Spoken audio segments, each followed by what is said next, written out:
नमस्कार दोस्तों, कैसे हैं सब। मैं प्रदीप पहल स्टडी यूपीसीएस पे आपका हार्दिक स्वागत करता हूं। आज हम बात कर रहे हैं कि अभी हाल ही में आपको पता होगा हरियाणा के खिलाड़ियों ने राष्ट्रीय सीनियर जो कुश्ती चैंपियनशिप का आयोजन किया गया और हरियाणा के खिलाड़ियों ने अच्छा खासा प्रदर्शन उसमें किया है, बहुत बढ़िया प्रदर्शन। खासकर हम बात करेंगे तो जो हरियाणा की महिला खिलाड़ी हैं वो उन्होंने पूरे ऑल ओवर इंडिया की बात करते हैं तो उसमें पहला स्थान उसमें हासिल किया है। वो सब हम बात करने वाले हैं, क्योंकि जब हम रेसलिंग की बात करते हैं तो चाहे वो कॉमनवेल्थ की बात करूं, चाहे वो एशियन गेम्स की बात करते हैं, चाहे वो हमारे जो है ओलंपिक की बात करते हैं, किसी भी स्तर पर जो हमारा जो कुश्ती खिलाड़ी हैं, खासकर हरियाणा के कुश्ती खिलाड़ी, उन्होंने अच्छा खासा प्रदर्शन किया है। अपने यहाँ जब हम बात करेंगे तो सबसे पहला जो मेडल आया था कुश्ती की, जब हम बात करेंगे तो वो मेडल जो ओलंपिक में हरियाणा की तरफ से हम बात करेंगे तो योगेश्वर दत्त से शुरुआत हुई। उससे पहले ठीक है हम बात करते हैं किसका, सुशील कुमार का। तो सुशील कुमार ने 2008 में हमें पदक दिलाया था ओलंपिक में। लेकिन एक बार आपको कमेंट करके बताना है मुझे, सबसे पहले आप लास्ट तक आप मुझे कमेंट करके बता सकते हैं और नीचे कमेंट करके भी आप बता सकते हैं कि सबसे पहला ओलंपिक मेडल जो आया था इंडिविजुअल, मैं हॉकी की बात नहीं कर रहा, पहला इंडिविजुअल मेडल आया था वो किसने जीता था। ठीक है, जो आप केडी जाधव की बात करते हैं उन्हें जीता था। कौन सी कैटेगरी में जीता था, कौन सा खेल था, ठीक है, तो नाम मैंने बता दिया है। चलो इस टॉपिक की शुरुआत करते हैं। सबसे पहले हम बात करेंगे किसके बारे में कि ये हमारे कुछ बॉक्सिंग खिलाड़ी हैं, कुछ हमारे यहाँ कुश्ती खिलाड़ी हैं। और जब मैं कुश्ती खिलाड़ियों की जब बात करता हूँ तो डेफिनेटली इस खिलाड़ी के बारे में तो डेफिनेटली आप सभी को पता होगा, ठीक है, बहुत अच्छे से जानते हैं इस खिलाड़ी के बारे में। जानते हैं, नहीं जानते कोई बात नहीं, मैं बता देता हूँ।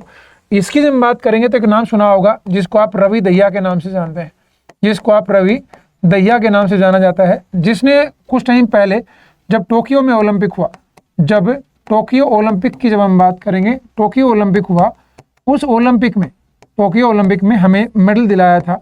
और ये हमारे यहाँ जब हम बात करेंगे सिल्वर मेडल इन्होंने जीता। और इसकी रवि दहिया जिनका संबंध माना जाता है सोनीपत में। और एक अब मैं आपको बताना चाहता हूँ, जो मैं आज ये क्वेश्चन करा रहा हूँ इसके बिल्कुल लास्ट में 5 क्वेश्चन दूंगा आपको, 5। उन 5 क्वेश्चन का आंसर कमेंट सेक्शन में नीचे देना है और उसके सही आंसर जो है वो आपको कल मैं उसके कमेंट सेक्शन में पिन करके बता दूंगा कि किसका आंसर क्या है। लेकिन कल तक जो आज आप वीडियो ये जाए और जब हम बात करेंगे तो उसके बाद जस्ट बाद ये इसका आंसर देना नीचे शुरू करना है। और 5 क्वेश्चन के आंसर जो सही आंसर देगा उसको मैं अगली क्लास में बात करूंगा कि किसने सबसे बेस्ट आंसर दिया है। ठीक है, बिल्कुल जी। तो इसके बाद सही मतलब ये टॉपिक खत्म होने के बाद कुछ ज़्यादा मिनट का नहीं होगा, 10-15 मिनट का टॉपिक होगा और प्रत्येक ऐसे टॉपिक के बाद मेरे 5 क्वेश्चन होंगे जिनके आंसर आपको नीचे कमेंट सेक्शन में देने हैं। ठीक है, तो चलो मामला क्या हुआ है। राष्ट्रीय सीनियर कुश्ती चैंपियनशिप का आयोजन किया गया और अंतिम दिन रविवार को जो हरियाणा की महिला पहलवानों ने शानदार प्रदर्शन किया और 8 में से 7 स्वर्ण पदक इन्होंने जीते। इससे पहले शनिवार को भी हरियाणा की एक महिला पहलवान ने गोल्ड जीता था और हरियाणा की पहलवान 10 में से 8 गोल्ड हैं, 1 रजत है और 1 कांस्य पदक जीत करके ओवरऑल चैंपियन बनी। मतलब आप ये देखिएगा कि जो हरियाणा की महिला खिलाड़ी थी 10 में पार्टिसिपेट करा है, 10 के 10 में मेडल आए हैं, जिसमें से 8 तो गोल्ड है, 1 सिल्वर है और 1 जो है जब हम बात करेंगे ब्रोंज है। तो ऐसा नहीं है कि किसी कैटेगरी में मेडल नहीं आया हो, 10 मेडल थे, 10 के 10 में मेडल आए। लेकिन उन 10 में से कितना में 8 में गोल्ड मेडल आया, 1 में सिल्वर और 1 में ब्रोंज आपको देखने को मिला और ऑल आर चैंपियन बनी। ऑल ओवर इंडिया की जब बात करेंगे तो उसमें जो महिला हरियाणा महिला जो कुश्ती टीम की बात हम करेंगे तो ठीक है, याद रखिएगा इसको। दूसरा, हरियाणा ने 235 अंकों अंक लेकर के पहला, महाराष्ट्र ने 150, मतलब कितना फर्क है, दूसरा, और दिल्ली ने 106 अंक लेकर के तीसरा स्थान हासिल किया। और कहीं ना कहीं मुझे ऐसा लगता है कि दिल्ली में जो खिलाड़ी हैं वो कहीं ना कहीं हरियाणा से ही पार्टिसिपेट कर रहे होंगे। ठीक है, वो कहीं ना कहीं हरियाणा से ही वो पार्टिसिपेशन उनका रहा होगा, मुझे ऐसा लगता है। ठीक है, बिल्कुल जी। तो हम बात करते हैं किसके बारे में कि 235 अंकों के साथ हरियाणा सबसे पहले नंबर पर रहा। नेक्स्ट है, इससे पूर्व फ्री स्टाइल में 4 गोल्ड और ग्रीको रोमन में 1 गोल्ड मेडल जीत करके हरियाणा जीता है। पुरुष पहलवानों का प्रदर्शन भी अच्छा खासा बढ़िया रहा। जब मैं बात करता हूँ अपने यहाँ ये पहलवान हैं जिनको आप बजरंग पुनिया के नाम से जानते हैं या फिर जिनको आप विनेश फोगाट के नाम से जिनको जाना जाता है, वो विनेश फोगाट जो अभी हाल ही में आपको पता होगा कि ये विनेश फोगाट ओलंपिक जो कॉमनवेल्थ गेम्स में, जब मैं कॉमनवेल्थ गेम्स की जब बात करता हूँ, उस कॉमनवेल्थ गेम्स में लगातार 3 कॉमनवेल्थ गेम्स में जो है गोल्ड मेडल जीतने वाली पहली भारतीय महिला बनी है। ठीक है, कुश्ती खिलाड़ी जिसने लगातार 3 ओलंपिक में कॉमनवेल्थ में गोल्ड मेडल जीता हो, वो विनेश फोगाट का नाम लिया जाता है। वो विनेश फोगाट जो अभी हाल ही में, तो जब पेरिस ओलंपिक हो रहा था तो उस पेरिस ओलंपिक में फाइनल में पहुंची, लेकिन 100 ग्राम वजन ज़्यादा पाए जाने के कारण उनको फाइनल में जगह वो नहीं बना पाई, मतलब फाइनल में नहीं बैठ पाई वो। वहीं जब मैं बजरंग पूनिया की बात करता हूं तो बजरंग पूनिया ये 65 किलोग्राम भार वर्ग में जो है ये लड़ते थे, और अभी रिसेंटली ये न्यूज़ में क्यों है, क्योंकि इनके ऊपर अभी हाल ही में 4 साल का प्रतिबंध लगाया गया है। 4 वर्ष का प्रतिबंध लगा दिया है इसके ऊपर कि वो अब 4 साल तक नहीं खेल पाएंगे। ठीक है, ये किसने प्रतिबंध लगाया है तो उसकी जब हम बात करेंगे तो नाडा, जो नेशनल एंटी डोपिंग एजेंसी की बात करेंगे, जो हमारे यहाँ इंडिया में पड़ती है नेशनल, और वाडा की बात करेंगे तो वो कहाँ पर पड़ेगी, वाडा वर्ल्ड एंटी डोपिंग एजेंसी। वो उसका विस्तार आपको कहाँ पर देखने को मिलेगा, वो है अपने यहाँ कनाडा में देखने को मिलता है। और किन किन महिला जो है खिलाड़ियों ने ये पदक जीते हैं, उसमें जब हम बात करेंगे तो उसमें किसका नाम आता है, ये सभी, जिसमें उन खिलाड़ियों में ज्योति का नाम आता है, 53 किलोग्राम वर्ग में स्वर्ण पदक जीता, मीनाक्षी, उसके बाद तपस्या, अंजनी, मनीषा, राधिका, प्रियंका, प्रिया, विनीता, इस तरीके से इन सभी 10 खिलाड़ियों ने हमें जो है गोल्ड, रजत और कांस्य पदक अपने नाम दिलाया। ठीक है, बिल्कुल जी। तो हरियाणा की अलग अलग भार कैटेगरी भी हैं कि किन किन भार कैटेगरी में 53 किलोग्राम, 72 किलोग्राम, 50 किलोग्राम, 62 किलोग्राम, मतलब आप ये मानिएगा कि कोई सानी नहीं है हरियाणा के अलावा। हम जब बात करेंगे तो आप भूल जाओ कि हाँ कुछ हरियाणा के अलावा महिलाओं में कोई अच्छा प्रदर्शन कर सकता है। नेक्स्ट आता है बेंगलुरु के जो है कोलमंगला इंडोर स्टेडियम में प्रतियोगिता का अंतिम दिन हरियाणा ने सीनियर नेशनल कुश्ती चैंपियनशिप 2024 में शानदार प्रदर्शन करते हुए महिला वर्ग में 7 पदक जीते थे। ठीक है, पहले पुरुष फ्री स्टाइल वर्ग में अपना दबदबा बना रखने के बाद हरियाणा ने महिला वर्ग में भी शानदार प्रदर्शन करते हुए जो है वो 8 स्वर्ण पदक जीते और कुल 235 अंकों के साथ पहला स्थान हासिल किया। हरियाणा की कई स्वर्ण पदक विजेताओं में राधिका 68 किलोग्राम भार में शामिल थी, जिसमें इस साल अप्रैल में एशियाई कुश्ती चैंपियनशिप में भी उन्होंने रजत पदक जीता था। शुरुआती दौर में जो है बाई मिलने के बाद उन्होंने मध्य प्रदेश की अंजनी करोस के खिलाफ जो है श्रेष्ठता साबित की और उन्होंने मेडल जीता। उसके बाद हम बात करेंगे 23 वर्षीय जिन्होंने एशियाई खेलों में 2023 में भारत का प्रतिनिधित्व किया था और सेमीफाइनल में कर्नाटक की लीना एंथोनी के खिलाफ एक नियमित जीत हासिल की और स्वर्ण पदक के मुकाबले में करीब पहुंची, लेकिन वो जो है एक तरीके से दिल्ली की लड़की से हार का सामना उनको करना पड़ा। अपने विश्वसनीय अभियान का परिचय देते हुए राधिका ने कहा कि प्रतियोगिता भाई बढ़िया थी, मतलब कंपटीशन अच्छा खासा रहा।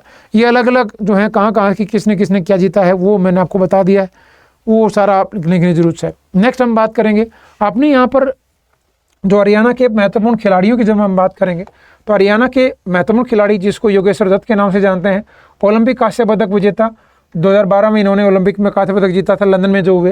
राष्ट्रमंडल खेलों में भी वो कई स्वर्ण पदक जीत चुके हैं योगेश्वर दत्त, और इनकी बार कैटेगरी भी जो है वो ये 65 किलोग्राम थी जो बजरंग पूनिया की है।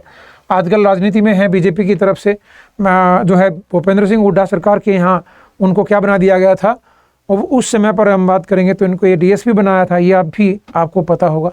ठीक है, वहीं जब मैं साक्षी मलिक की बात करता हूँ, ये सोनीपत से संबंध रखते हैं, सोनीपत से, जहाँ पर हम बात करेंगे अपने यहाँ पर एक नाम सुना होगा जो है जहाँ सोनीपत से एक ऐसी महिला, पहली महिला, ऐसी कोई महिला बताइए जो भारतीय पैरा ओलंपिक संघ की अध्यक्ष बनी हो, कोई महिला पहली बार, तो वो सोनीपत से संबंध रखती हैं। ठीक है, हाल ही में भारतीय ओलंपिक पैरा ओलंपिक संघ का जो अध्यक्ष है वर्तमान में कौन है, देवेंद्र झांझड़िया है, जिसका संबंध राजस्थान से माना जाता है। जिसका संबंध कहाँ से मानते हैं, राजस्थान से। लिख लेना ये नोटबुक में सारी चीज़ें। साक्षी मलिक जिन्होंने कांस्य पदक जीता था 2016 में रियो ओलंपिक, मतलब हमारे यहाँ कुश्ती खिलाड़ी जो हैं 2008 में मेडल लेके आए सुशील कुमार, फिर उसके बाद योगेश्वर दत्त लेके आए 2012 में, 2016 में जो है रियो डी जेनेरियो में साक्षी मलिक लेके आई, फिर उसके बाद 2020 में हम बात करेंगे जो 21 में हुआ, इसमें रवि दहिया की बात करूँगा या बजरंग पूनिया का नाम लेते हैं। और अभी हाल ही में कुश्ती की जब हम बात करेंगे तो इसमें एट प्रेजेंट हमारे यहाँ कौन सा मेडल आया है वो एक बार आप कमेंट करके बता दीजिएगा। पेरिस ओलंपिक में भी कोई मेडल आया होगा जहाँ तक मैं बात करता हूँ कुश्ती की। ठीक है, तो एक तो डेफिनेटली यार हम तो आशा कर रहे थे कि गोल्ड मेडल आएगा विनेश फोगाट का, लेकिन वो नहीं आ पाया। लेकिन अभी हाल ही में कुश्ती में एक मेडल आया है, जब मैं पेरिस ओलंपिक की बात करूंगा तो वो कौन सा आया है फटाफट एक बार कमेंट में बताइए। ठीक है, क्योंकि पिछली बार चलो हमारे यहाँ 7 मेडल आए थे, अब की बार 6 ही आए। ठीक है, अब मैं सोच रहा था अब की बार हम 10 का आंकड़ा क्रॉस करेंगे, लेकिन नहीं पॉसिबल हो पाया। बजरंग पूनिया ने ओलंपिक में कांस्य पदक विजेता हैं। 2020 में टोक्यो ओलंपिक में इन्होंने कई चैंपियनशिप पदक जीते हैं। विनेश फोगाट, ये भी आप जानते होंगे, स्वर्ण पदक एशियाई खेलों में स्वर्ण पदक जीता है और राष्ट्रमंडल खेलों में भी इनको स्वर्ण पदक जो है हासिल हुआ है। गीता फोगाट और बबीता फोगाट, विनेश फोगाट, ये बहनें हैं। ये जब हम बात करेंगे तो महावीर सिंह फोगाट के मतलब एक तरीके से उनके सानिध्य में इन्होंने कुश्ती सीखी और बहुत सारे मेडल हमारे देश को पूरे अंतर्राष्ट्रीय स्तर पर दिलाए हैं। महावीर सिंह फोगाट की बात करेंगे तो इनको द्रोणाचार्य पुरस्कार भी मिला हुआ है। इन सभी खिलाड़ियों को, चाहे योगेश्वर दत्त हो, साक्षी मलिक हो, बजरंग पूनिया हो, जो है विनेश फोगाट हो, इन सभी को क्या मिला हुआ है? इन सभी को मेजर ध्यानचंद खेल रत्न पुरस्कार से भी सम्मानित किया जा चुका है। मेजर ध्यानचंद खेल रत्न पुरस्कार। और मेजर ध्यानचंद खेल रत्न पुरस्कार की जब हम बात करेंगे तो ये पुरस्कार जो खेलों के क्षेत्र में दिया जाने वाला सबसे बड़ा पुरस्कार है। खेलों के क्षेत्र की जब हम बात करेंगे तो दिया जाने वाला भारत का सर्वोच्च सम्मान माना जाता है, ठीक है। और इसमें लगभग कितनी राशि दी जाती है? इसमें लगभग 25 लाख रुपए की राशि दी जाती है। 25 लाख रुपए की पुरस्कार राशि की जब हम बात करेंगे तो वो उसमें दी जाती है, ये भी आपको पता होगा। मेजर ध्यानचंद खेल रत्न पुरस्कार जो भारत का सब सर्वोच्च नागरिक सम्मान, मतलब एक खेलों के क्षेत्र में दिया सम्मान है। इससे पहले इसका नाम राजीव गांधी खेल रत्न होता था। इसका नाम पहले क्या होता था? राजीव गांधी खेल रत्न पुरस्कार। 1991-92 में इसकी शुरुआत हुई। विश्वनाथन आनंद को ये पहली बार दिया गया। विश्वनाथन आनंद की जब हम बात करेंगे को ये पहली बार दिया गया। और विश्वनाथन आनंद को जो पहली बार दिया गया तो अब 2021 में इसका नाम क्या कर दिया गया? मेजर ध्यानचंद। तब से इसको आप मेजर ध्यानचंद खेल रत्न पुरस्कार के नाम से इसको आप जानते हैं, ठीक है। इन चीज़ों को आप याद रखिएगा।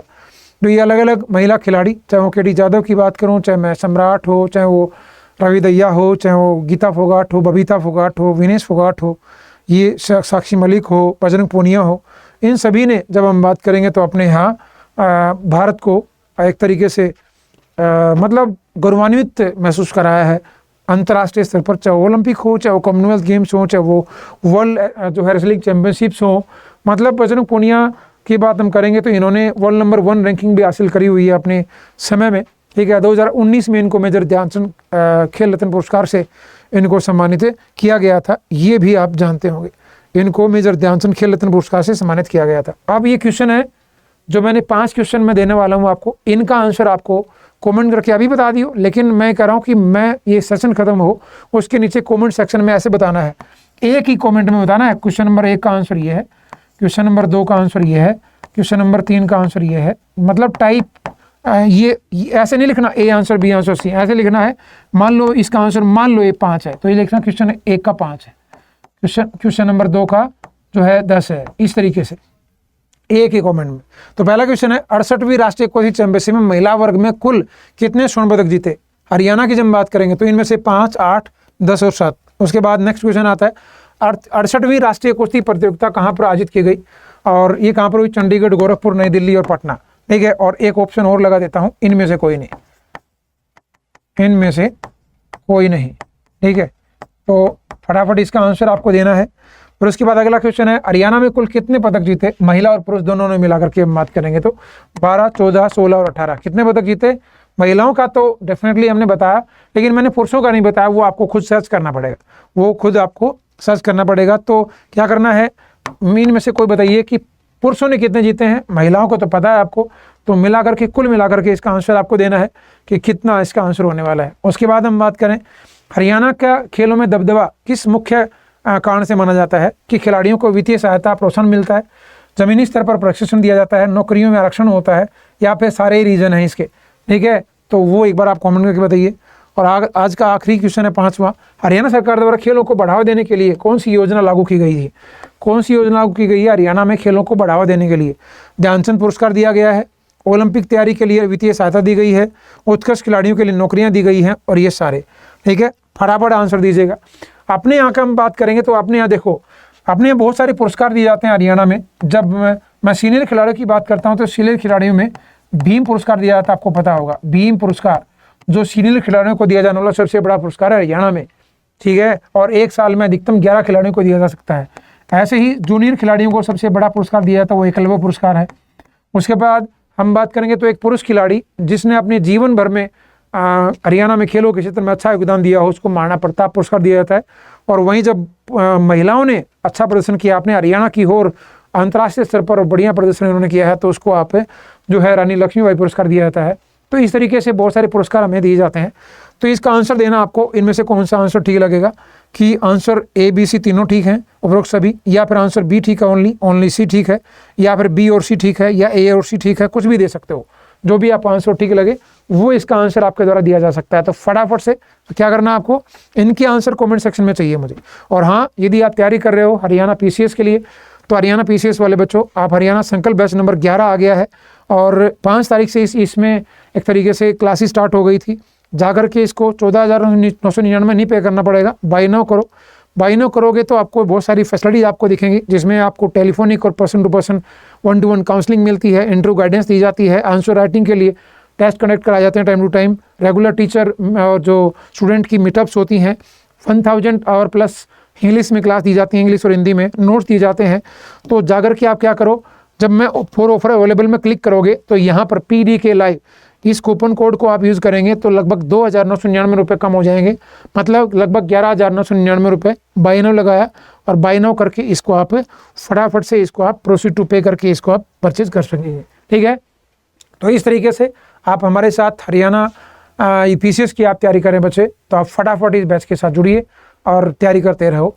कुछ और पूछना है कमेंट करके तो आप पूछ सकते हो। और हाँ, मैं आपको बता दूं, Haryana study IQ YouTube channel पर मैं रोज़ आपको नेशनल करंट अफेयर और हरियाणा GK की क्लास आपके लिए लेके आ रहा हूँ। रोज़ आता हूँ, रोज़ रूटीन में Haryana study IQ YouTube channel पर। तो आप फटाफट जाकर के वहाँ पर जो है मेरी क्लासेस लगा सकते हो। आज के लिए इतना ही, मिलते हैं अगले सेशन में, तब तक के लिए बाय बाय, धन्यवाद, thank you, have a nice day, जय हिंद, जय भारत, जय हरियाणा।